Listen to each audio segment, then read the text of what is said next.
понеделник до петък сме на режим оцеляване. От понеделник до петък едва ми издържаме. Едва минават дните, времето се влачи. Писни ми вече, имам само да върша досадни задачи.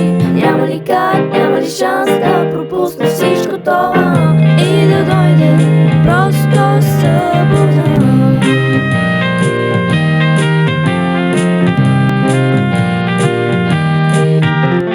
Писни ми да се занимавам.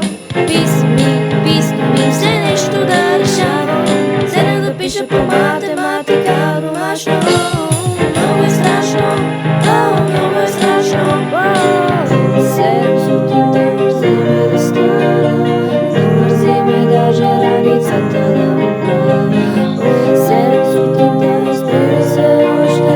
Не може ли само още 5 минутки, Боже?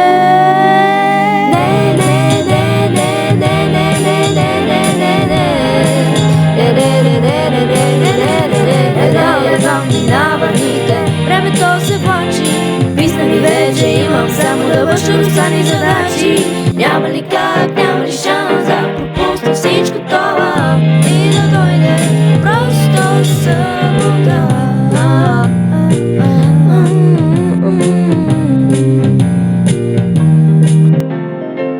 Седем сутринта гледам в една точка.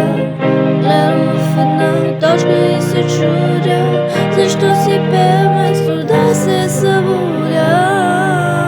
Едва минават дните, времето се влачи. Писни ми вече, имам само да върша досадни задачи. Няма ли как, няма ли шанс да